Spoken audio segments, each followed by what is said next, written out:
We got some news earlier in the week and the last couple of weeks about the Detroit Lions hiring some coaches to fill some positions that we needed at the coaching position. I want to go over these coaches and what we continue to see with this football team and Dan Campbell building this coaching staff, because make no mistake about it, players are great, but it's really important to have quality coaches to help develop these players.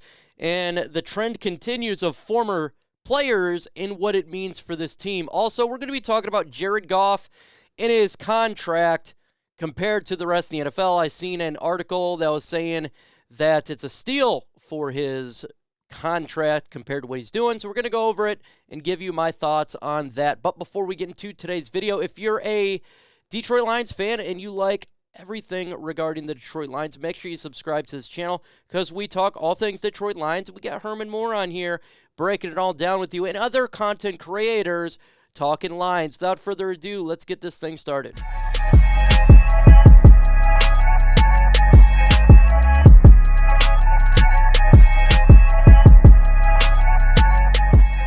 You found out earlier this week that the Detroit Lions hired running backs coach and assistant head coach Scottie Montomery, and what he brings to this football team, taking over what Deuce Staley had for the Detroit Lions. Now, when Deuce Staley left Carolina Panthers, I said, look, this is what happens when you're a good football team. Teams are going to poach your coaches.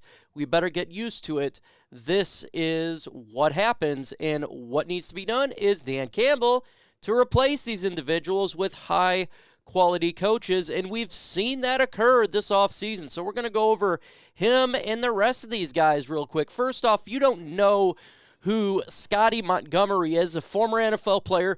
We always go for him players, which is awesome. He was a wide receiver, returner, gadget player for Duke. He signed as an undrafted free agent, Carolina Panthers in 2000. He joined the Broncos later that season and played in Denver for the next 3 years. In 2026, he joined Duke as their wide receivers coach, and then he made their first move to the NFL to coach the Steelers receivers for 3 years. He would remain at Duke as associate head coach, offensive coordinator, quarterbacks coach for a couple years and continue on here.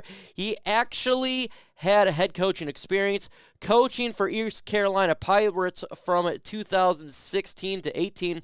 Most recent was Indianapolis Colts running backs coach for the past 2 seasons, notably helping Jonathan Taylor, one of the best running backs in the NFL, become the league's best running backs, one of the best running backs in all of football. And we continue to see this, that Dan Campbell, we lose a coach and we get a very good experienced coach, former player as well, so the players can relate. He knows what he's doing.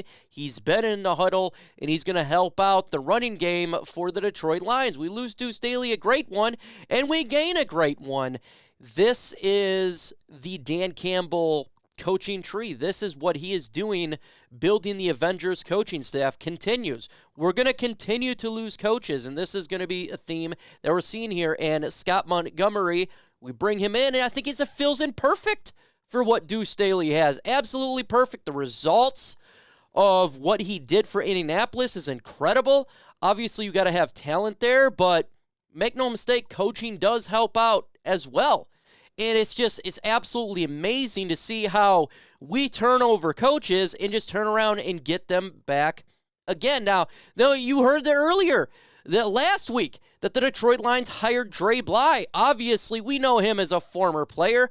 He became a free agent, left St. Louis Rams, signed with the Detroit Lions. Then in 2007, he was traded to the Denver Broncos. In 2009, he signed a 1-year contract at San Francisco, and then he re-signed with the Detroit Lions and did his thing again. Goes on here in October, Bly was named defensive backs coach for San Diego Fleet in the Alliance of American Football League, but then obviously that didn't work out so well. North Carolina Tar Heels coaching staff as their cornerbacks coach. Then he went to North Carolina, mutually parted ways in 2023, and he's hired by the Lions. And I think this is a great replacement from what we had. Look, when you think of the Detroit Lions and the issues that we had this past, we fired DB's coach, And all of a sudden, the secondary gets better. So what do? We just wait a little bit, and we get Dre Bly, a former Detroit Lion, a former really good defensive back, good player, great player, young coach to help our DBs out. I think this is fantastic, and it's going to help out Jeff Okudah. It's going to help out whoever we pick up in the NFL draft. He's going to have to probably develop a young, talented cornerback. And I think that's really important to understand that we're going to get some guys in this draft, and we need somebody to develop them and help them out. Now, Aaron Glenn, very good as well. He helped develop Jerry Jacobs. I think adding Dre Bly is just going to be that better for the Lions there in getting a former player who can really bring the best out of players, and that's what, again, Dan Campbell's done. Then before that, we went and we signed a tight ends coach here from the Arizona Cardinals. He was selected San Diego Chargers in the 3rd round, and he went to the Cleveland Browns. He was released. Then he retired, became coach, hired by the Arizona Cardinals as their assistant special teams assistant tight ends coach. Then he comes to the Detroit Lions, highly regarded out of Arizona, to come here in and help coach the Lions tight end room and be an integral part to the development of young tight ends who Brock Wright, Shane Zylstra, and James Mitchell are all young. Now, I know Brock Wright's a free agent, but I expect him to be back. I think he'll be back. And again, you're getting a guy that can help develop, and I think this is what you're seeing from the Lions. You lose a guy, you gain a guy.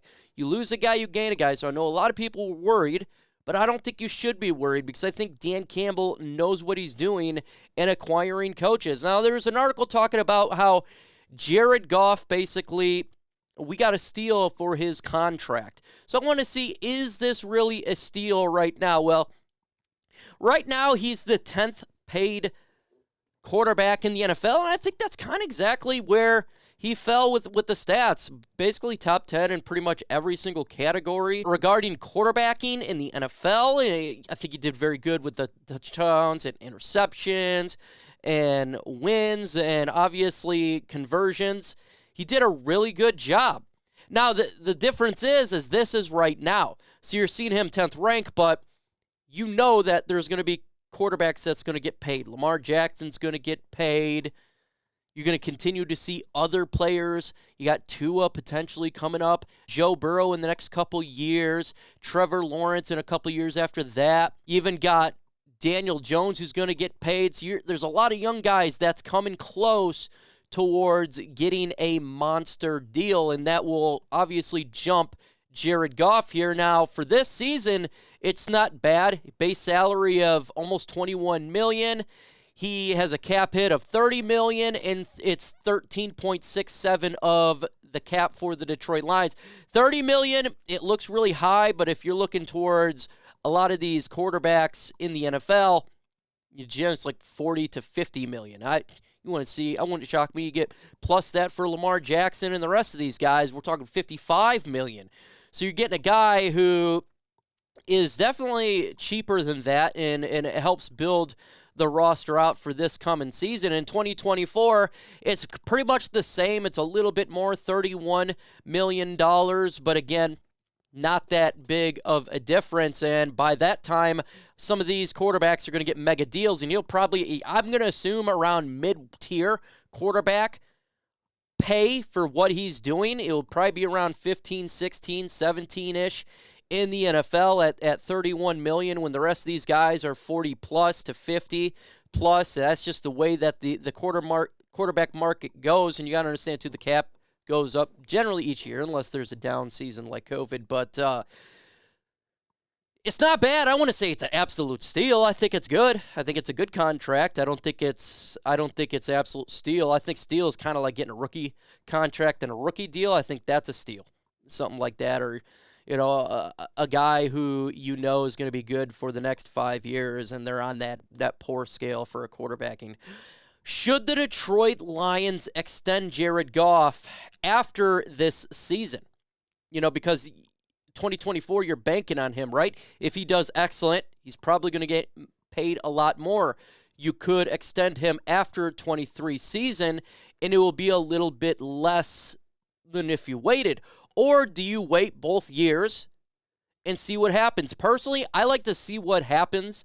I would like to, go this year and go next year and see what happens, because it's the National Football League's not for long, in all honesty. So maybe he has a great season, maybe he has a down season. Either way, let's enjoy this $31 million, $30 million in the next 2 years. We don't have to worry about something down the road. I have no problem waiting on players getting deals. Do I think he's going to be get a Lamar Jackson deal? If he goes to the Pro Bowl in 2 years, I don't think it's going to be that. I don't know if he would even go that route. I don't think he's that type of selfish. I think he's going to want to get a big deal, but I don't think he's going to be $55 million. Assuming it'd probably be like $40 million. I think he would get an upgrade to around $40 million, just kind of thinking about it. But I personally would wait.